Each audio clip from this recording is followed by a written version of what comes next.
The emergency sirens echoed through the command center of the Deathworld Alliance headquarters. Captain Elena Vasquez stood at the observation window, watching the dark space beyond the station. She had only been with the Alliance for 6 months, representing Earth in this gathering of the galaxy's toughest species.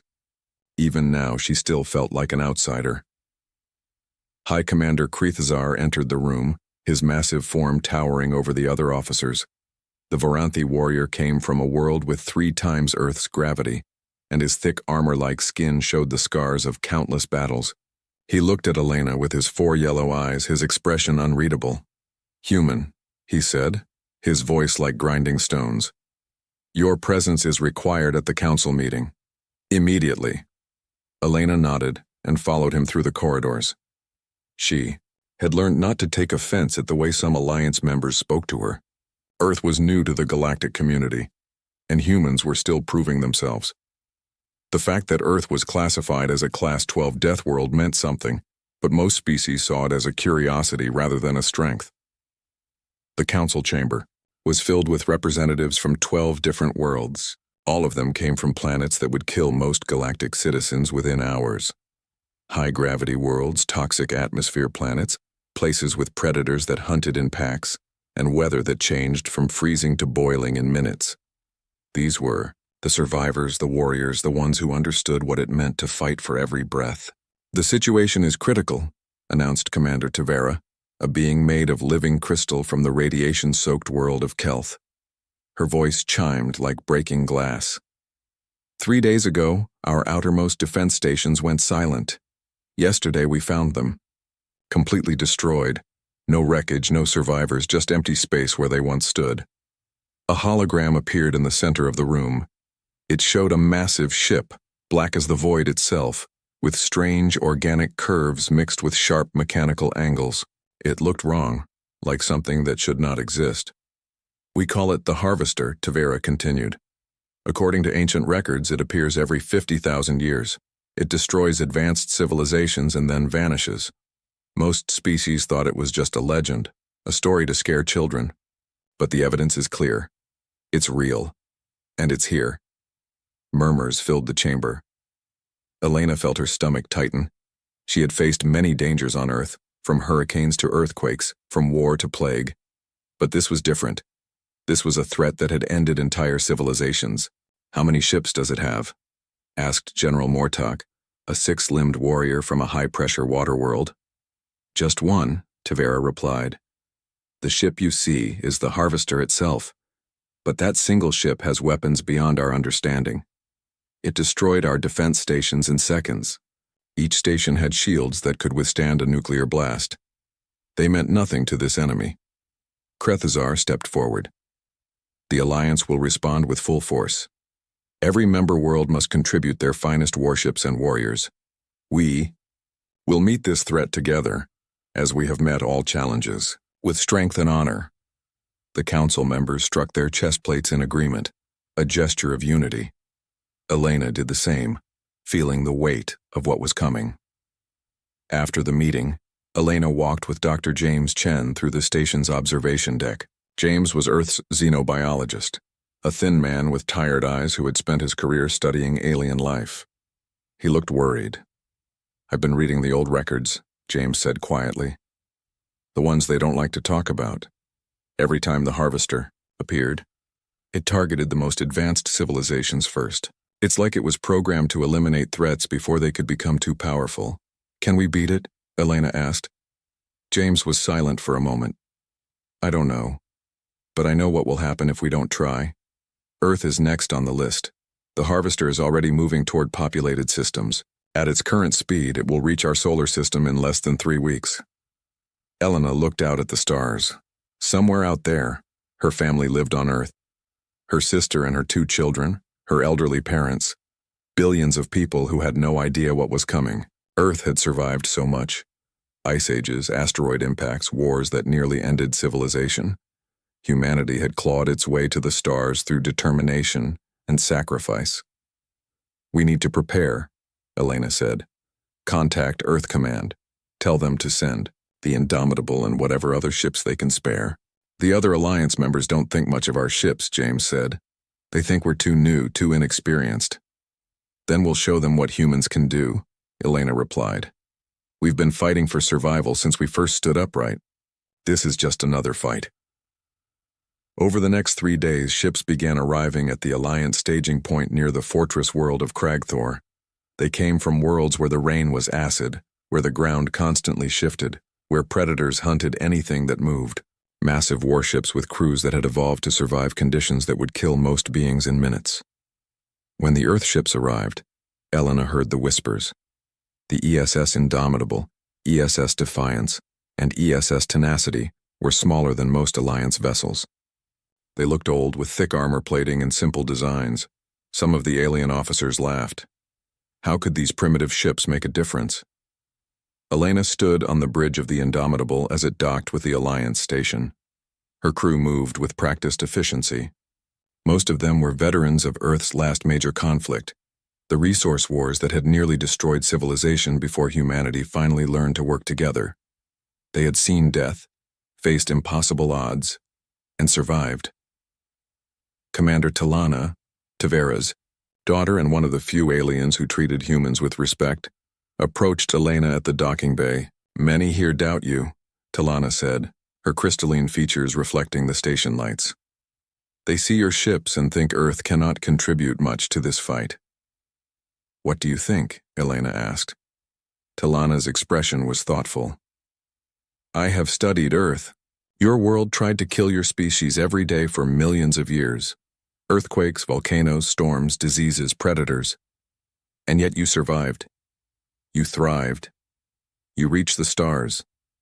I think anyone who underestimates humans is a fool." That evening, the first tactical briefing brought all ship commanders together. The plan was straightforward. The Alliance would meet the Harvester with overwhelming force, using their heaviest weapons in coordinated strikes. They would target the ship's power core and weapons systems simultaneously. Elena listened, but said nothing. She had learned that humans thought differently about warfare than most species. The Alliance believed in honor, in direct confrontation, in proving strength through open battle. Humans believed in winning, whatever it took. As the briefing ended, alarm suddenly screamed through the station. A junior officer's voice crackled over the speakers. "Harvester scouts detected. Multiple drone ships approaching the outer perimeter." The room erupted in controlled chaos. Commanders rushed to their ships. Elena ran to the Indomitable with her crew close behind. This was it, the first real test. Through the view screen, she watched the drone ships approach. They were smaller versions of the Harvester, each one still larger than a destroyer. They moved with unnatural grace, weaving through space like living things. "All ships, battle formation," Krethazar's voice commanded. "Show them the strength of the Deathworld Alliance." The Alliance fleet opened fire. Plasma cannons and quantum torpedoes filled space with brilliant light. Several drones exploded, but more kept coming. They returned fire with beams of pure energy that cut through shields like paper. Elena watched 2 Alliance cruisers take heavy damage. She saw escape pods launching, crews abandoning ship. Her hands gripped the command chair. "Weapons," she ordered. "Target the lead drone. Railguns full spread." Her weapons officer looked uncertain. "Captain, our projectile weapons are considered primitive by Alliance standards. Should we use the plasma?" "Railguns," Elena repeated firmly. "Fire." The Indomitable shuddered as magnetic accelerators launched tungsten rods at tremendous velocity. Simple kinetic weapons, nothing fancy, just mass and speed. The rod struck the drone before it could adjust its shields. The impact tore through its hull, and the drone spun out of control before exploding. The bridge was silent. Then her communications officer spoke quietly. "Captain, we're receiving multiple messages from Alliance ships. They want to know what weapon we just used." Elena allowed herself a small smile. "Tell them we're just getting started." The battle lasted 3 hours. When it finally ended, 15 drone ships had been destroyed, but the Alliance had paid a heavy price. 4 cruisers were severely damaged, and 1 destroyer was nothing but floating debris. The crew of the Indomitable worked in silence, running diagnostics and repairing minor damage. They had lost no one, though it had been close. Elena stood in the briefing room again, this time surrounded by exhausted commanders. High Commander Krethazar's armor was scorched in places and he moved with a slight limp. His flagship had taken a direct hit that had nearly breached the hull. The drones were only scouts, Krethazar said, his voice heavy with concern. The Harvester itself is far more dangerous. If we struggled against these smaller ships, how will we face the main vessel? The question hung in the air. Elena saw doubt on faces that had never shown fear before. These were warriors from the toughest worlds in the galaxy, and they were worried.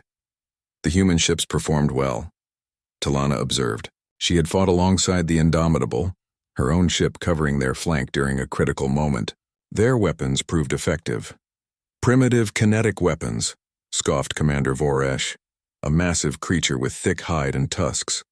They work against drones, perhaps. But against the Harvester, we need advanced technology, not simple metal rods. Elena met his gaze calmly. Sometimes simple is better. Those drones had shields designed to stop energy weapons. They weren't ready for solid projectiles moving at orbital velocity. Luck, Voresh muttered. Before Elena could respond, an urgent message came through. A Keltharian research vessel had found something in the debris field of a destroyed world. They had recovered data that might explain the Harvester's origins and purpose. Dr. James Chen worked with Alliance scientists for 2 days, translating and analyzing the ancient records. When he finally called Elena to the research lab, his face was pale. "It's a weapon," James said without preamble.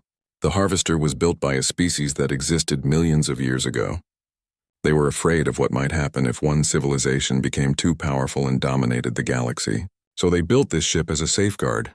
A safeguard that kills civilizations? Elena asked. It targets species that advance too quickly, James explained, pulling up data streams. It measures technology level against biological resilience. Garden world species develop technology rapidly because their environments are safe, but they're soft, weak by death world standards. The Harvester usually leaves them alone because they're not seen as threats. And death world species? We survive everything our planets throw at us, but we're usually slower to develop advanced technology because we're too busy just staying alive. James paused. Except for Earth.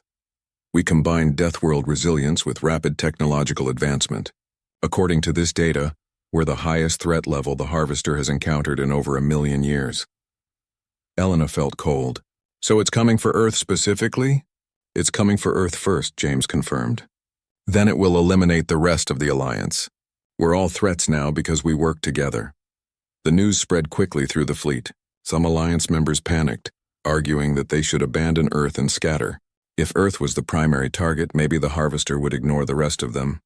Krethazar silenced such talk immediately.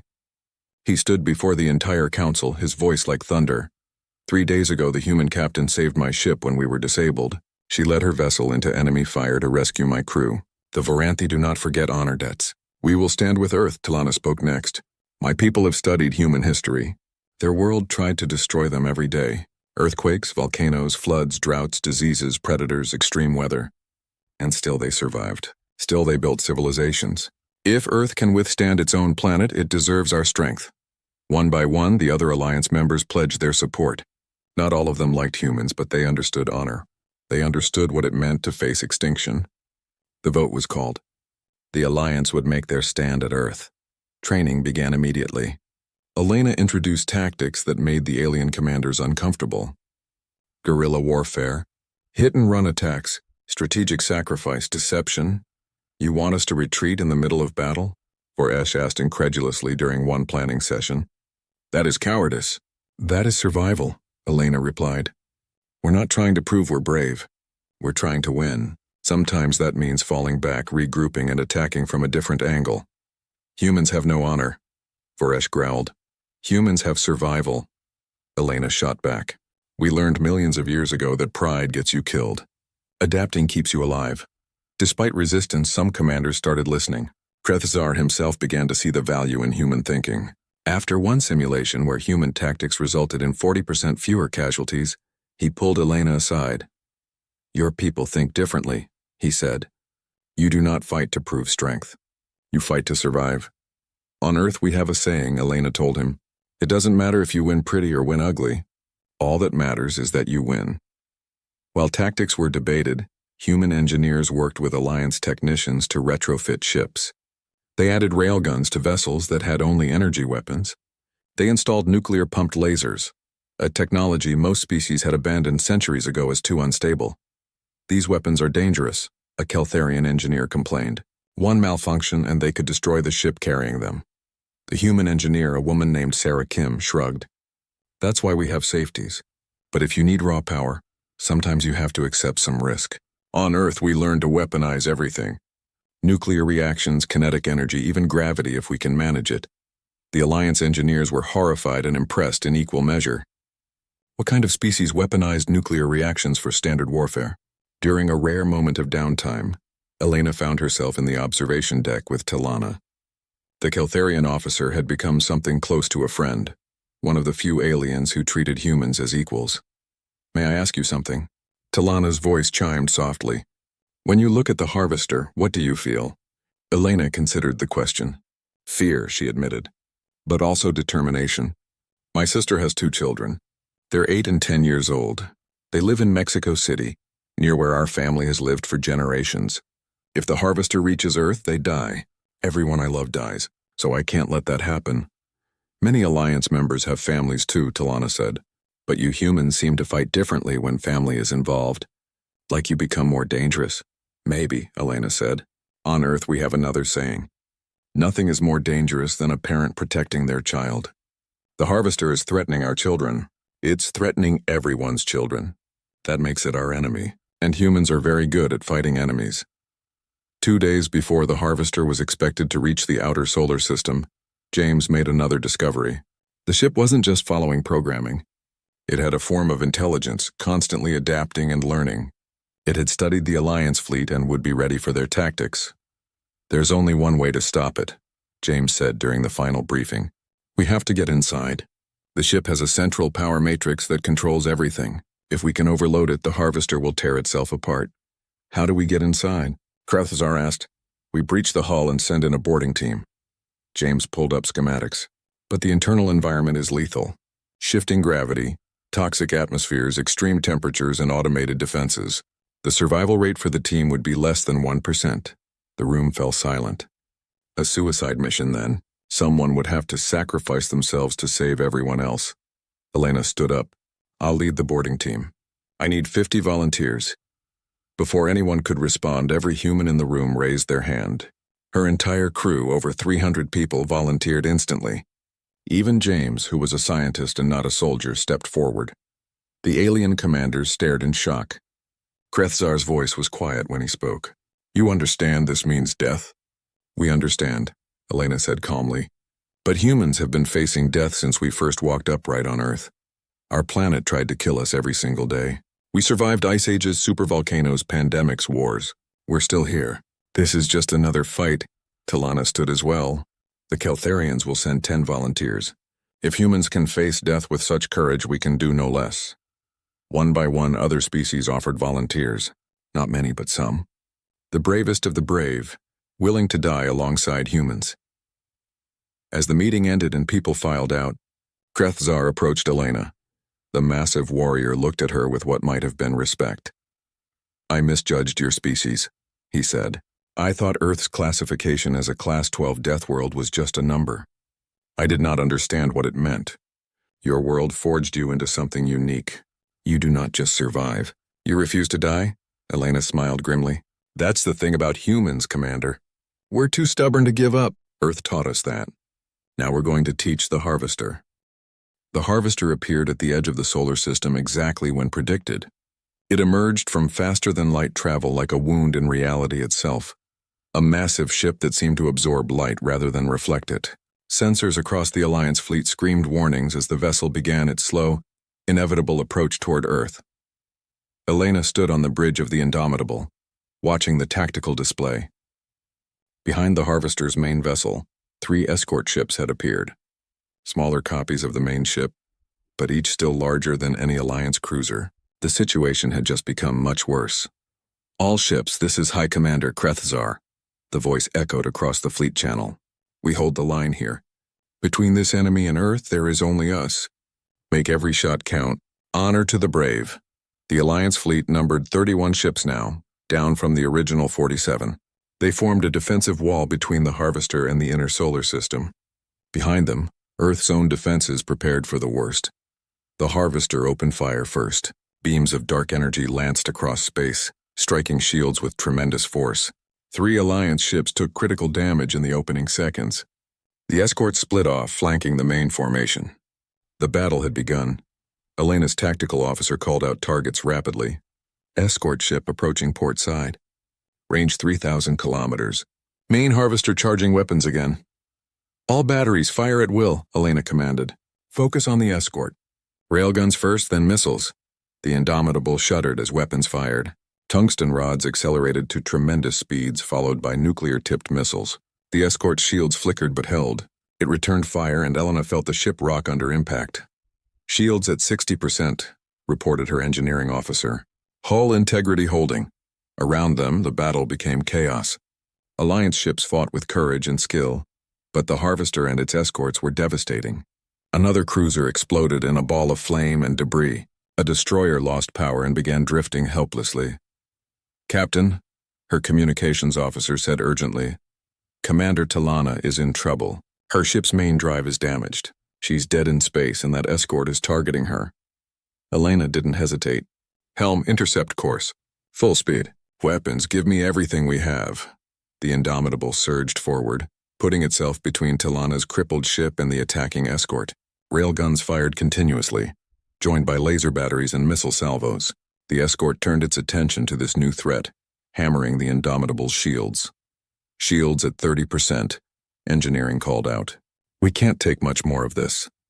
"Hold position," Elena ordered. "Keep firing." Just when it seemed the shields would fail, 6 other Alliance ships joined the fight. Together, their combined firepower finally overwhelmed the escort's defenses. The enemy ship broke apart, its pieces tumbling through space. "Good kill," Krethzar's voice came through.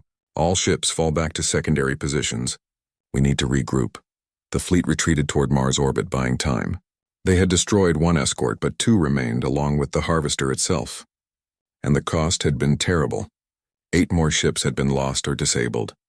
Elena met with the command staff in a virtual conference.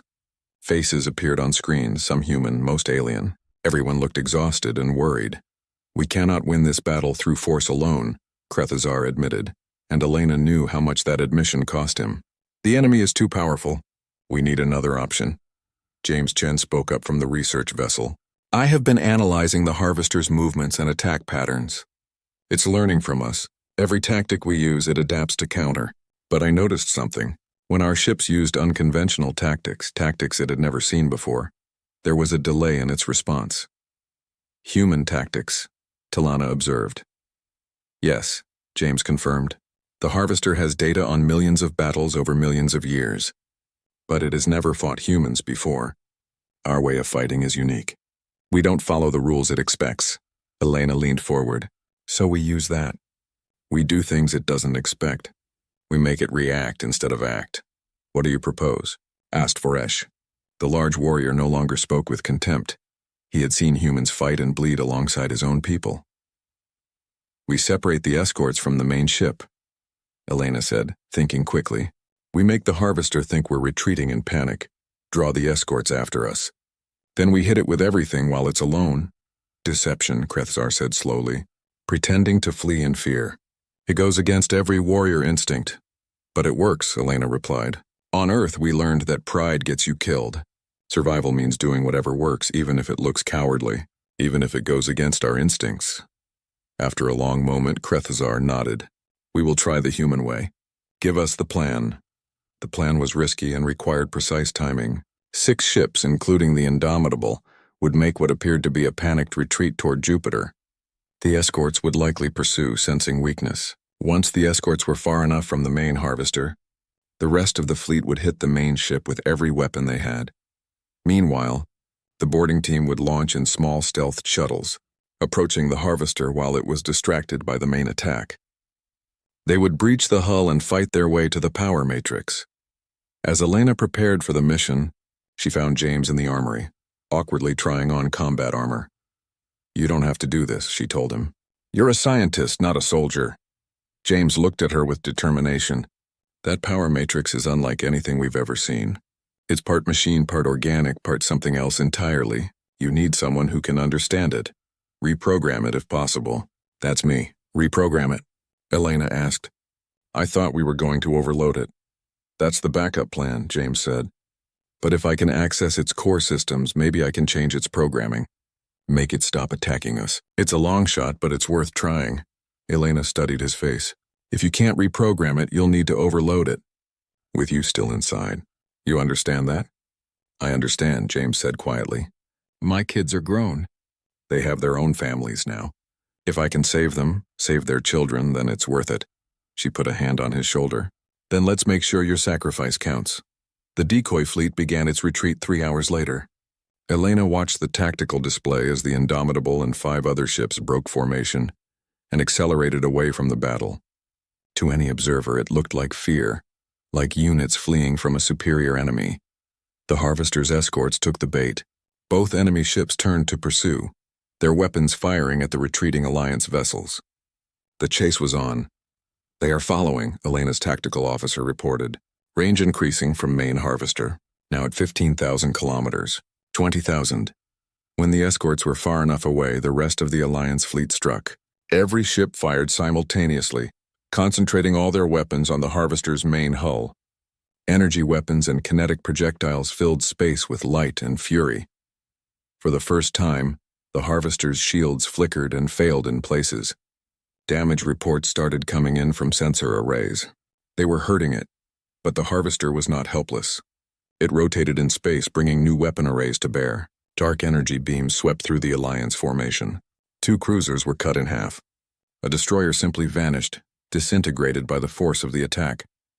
Meanwhile, Elena and the decoy fleet had to deal with the escorts.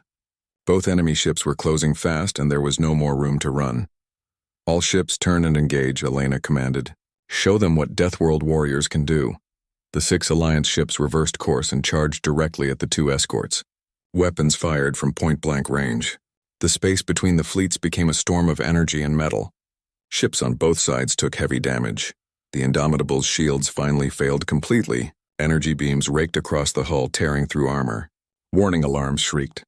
Elena felt the deck shudder beneath her feet. Hull breach on decks 4 and 5, engineering reported. Emergency containment fields holding, barely. Keep us in the fight, Elena ordered through gritted teeth. We just need to buy a few more minutes. Those minutes felt like hours. But finally, combined fire from all 6 ships managed to destroy 1 escort. The second escort, heavily damaged, began to retreat. Let it go, Elena said. All ships returned to the main battle. The boarding teams need our support. As the Indomitable limped back toward the main fight, Elena saw the tactical display and felt her heart sink. The Alliance fleet that had attacked the Harvester was devastated. Only 9 ships remained operational, and most of those were badly damaged. But the Harvester itself was also wounded. Its shields were down in several sections. Its hull showed scars and breaches. For the first time in millions of years, something had hurt it. And now, while the massive ship was focused on destroying the last Alliance vessels, small shuttles approached from its blind side. Inside those shuttles were 53 warriors from 5 different species, knowing they would probably die but ready to try anyway. Elena watched the shuttles on her screen and whispered a prayer to any god that might be listening. Get them inside, please, give us this chance. The boarding shuttles attached to the Harvester's hull like parasites on a massive beast. Elena felt the magnetic locks engage with a solid thunk. Around her, the boarding team checked their weapons and equipment one last time. 50 humans, 2 Varanthi and 1 Keltharian. 53 lives against a ship that had destroyed thousands of civilizations. Breaching charges ready, reported Sergeant Martinez, a veteran of Earth's resource wars. His hands were steady despite knowing what lay ahead. On my mark, Elena said. 3, 2, 1, breach. The charges exploded, tearing a hole in the Harvester's hull. Immediately, air rushed out of the ship's interior, carrying with it a smell like burning metal and rotting meat. The boarding team rushed through the opening, weapons raised. The interior of the Harvester was like nothing Elena had ever seen. The corridors were organic, pulsing with dark veins that carried some kind of fluid. The walls seemed alive, breathing. The gravity shifted randomly, making each step uncertain. One moment you felt normal weight, the next you were pressed to the floor by crushing force, then suddenly floating as if weightless. Stay together, Elena commanded. "James, which way to the power matrix?" James consulted the device in his hands. A scanner adapted from captured drone technology. Straight ahead, then down 3 levels. "About 2 kilometers. 2 kilometers, Talana said, her crystalline features reflecting the strange light from the walls. "Through hostile territory. With defenses we cannot predict." "Then we'd better start moving," Elena replied. They made it 50 meters before the ship struck back. The walls suddenly sprouted weapons, mechanical tendrils tipped with energy projectors. Beams of heat and light filled the corridor. 3 humans fell in the first seconds, their armor melted through. The team returned fire, destroying the wall weapons. But more appeared, growing from the organic mechanical surface like tumors. The harvester was aware of them now, and it was fighting back. "Forward," Elena shouted. "Don't stop. We stop, we die." They pushed ahead, fighting every meter. The shifting gravity threw off their aim and balance. The toxic atmosphere leaked through damaged seals, making breathing difficult even with filters. The temperature swung from freezing to boiling in seconds. Humans fell. Martinez took a direct hit, protecting a wounded soldier, and died instantly. A Varanthi warrior was crushed when gravity suddenly increased to 10 times normal. But the team kept moving, driven by desperate determination. They reached a large chamber where the floor was covered in some kind of acid. It ate through their boots, forcing them to jump from platform to platform. One human missed a jump and fell, his screams cut short as the acid consumed him. "How much farther?" Elena gasped, her lungs burning from the toxic air. "1 more level," James replied. Blood ran from his nose and his hands shook.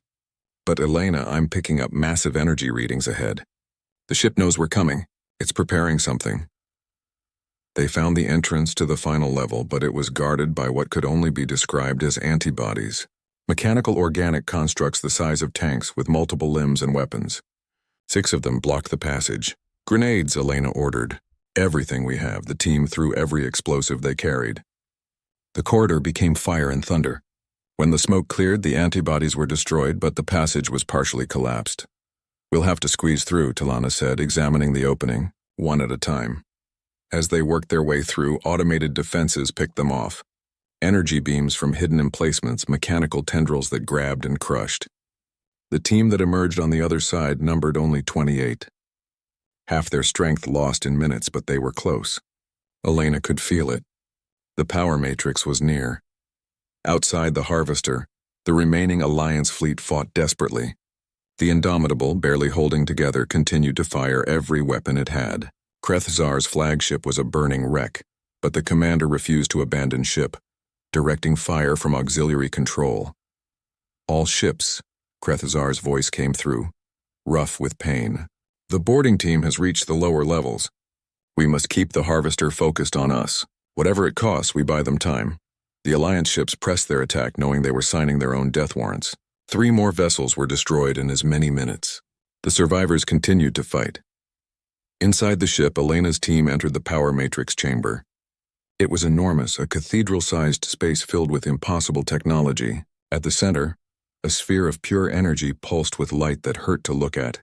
This was the harvester's heart, its brain, its soul, and it was protected by one final defense. A massive construct that seemed to be the ship's avatar, a being of metal and energy and living tissue. It stood between the team and the power matrix, and its voice echoed in their minds rather than their ears. "You should not be here," it said. "You cannot be here. Deathworld species lack the technology to reach this place." "We don't rely on technology alone," Elena replied, raising her weapon. "We rely on determination." The avatar attacked. Energy beams swept through the team. 5 more humans fell. The Varanthi warrior charged the construct directly and was vaporized. But while it was distracted, James ran for the power matrix itself. "Cover him," Elena shouted. The remaining team members fired everything they had at the avatar. Their weapons barely scratched it, but they kept firing anyway. They threw grenades that did little damage. They charged with combat knives against a being that could destroy tanks. They died buying seconds. James reached the power matrix and pressed his hands against it. The energy burned his skin, but he didn't pull away. His scanner interfaced with the ancient technology, and information flooded into his mind. He saw the ship's history, its purpose, its programming, and he saw how to change it. The avatar turned toward James, sensing the greater threat. It raised an arm, energy gathering for a killing blow. Elena threw herself between James and the construct, knowing she couldn't stop it but trying anyway. The blast never came. Talana, her crystalline body already cracked and leaking, crashed into the avatar with the last of her strength. The impact disrupted its aim. The energy beam went wild, missing both Elena and James. For Earth, Talana chimed, her voice fading. For the Alliance. For all our children. The avatar destroyed her with casual ease, but those seconds were enough. James completed his work. I've got it, he gasped. I can reprogram it. Change its mission from destroy to protect. But I need 2 minutes, maybe 3. You've got it, Elena said. Only 8 team members remained alive, including her and James. Everyone form a perimeter. We hold here. The 8 survivors spread out around James, weapons ready. The avatar came for them, methodical and unstoppable. One by one they fell, fighting to the end, refusing to give up, dying so that billions could live. Elena was the last one standing. Her armor was torn, her weapon empty. The avatar stood before her, preparing the final strike. She thought of her sister's children, probably watching the battle on screens, not knowing their aunt was dying in space. Is 2 minutes up yet? She asked James, her voice calm despite everything. 30 more seconds, James replied, his hand still on the power matrix. Elena, I'm sorry. I thought I could do this faster. Don't apologize, she said. You're saving everyone. That's what matters. The avatar raised its arm. Elena closed her eyes, and then James screamed, Done! Upload complete! The avatar froze. The power matrix pulsed with new light. Throughout the harvester, systems began to shut down. Weapons powered off. Shields collapsed. The ship went dark. Outside, the Alliance fleet stopped firing, sensing something had changed. The massive vessel that had killed so many began to drift, powerless. Inside, Elena fell to her knees, gasping for air. She looked around at the bodies of her team, her friends, her brothers and sisters in arms. Command. She spoke into her communicator. Mission accomplished. The harvester is disabled, requesting immediate extraction. I have 1 survivor besides myself. Dr. Chen is alive. There was a moment of silence. Then Krethazar's voice filled with emotion the Varanthi rarely showed. Acknowledged, Captain. Extraction teams are on the way. You did it. You saved us all. Elena looked at James, who was unconscious but breathing. She had led 53 people into this nightmare. 2 were coming out. The price was terrible, but as she thought of her sister's children, of the billions of lives saved, she knew it was worth it. Hold on, James, she whispered. We're going home. The extraction team found Elena sitting beside James in the power matrix chamber, surrounded by the bodies of the fallen. She had used the last of her strength to pull them together, refusing to leave them scattered. When the rescue soldiers arrived, she was unconscious, her hand still holding James's. They woke up 3 days later in a medical facility on Earth. Elena opened her eyes to see white walls and the concerned face of her sister, Maria. When Maria saw her awake, she burst into tears. You're alive, Maria sobbed. They said you were dead. Everyone said the boarding team was gone. But you're alive. Elena tried to speak, but found her throat too dry. Maria held a cup of water to her lips, and after a few sips, Elena managed to whisper, The others? James is alive, Maria said gently. He's in the next room. The 2 of you were the only survivors from the boarding team. I'm so sorry, Elena. The grief hit her then, sharp and deep. 51 people dead. Good people, brave people who had volunteered knowing they wouldn't come back. Talana, who had become a friend. Martinez, who had served with her for 10 years. All of them gone. They saved everyone, Elena said, tears running down her face. They knew they would die, and they did it anyway. I know, Maria said, holding her sister's hand. The whole world knows. You're all heroes. Over the next week, Elena learned what had happened after the harvester shut down. The remaining Alliance fleet had limped back to Earth orbit. Of the 31 ships that had made the final stand, only 7 survived in any condition to fly. The casualties numbered in the hundreds of thousands across all species, but Earth was saved. The solar system was saved, and more importantly, the harvester's threat was ended. James's reprogramming had worked perfectly.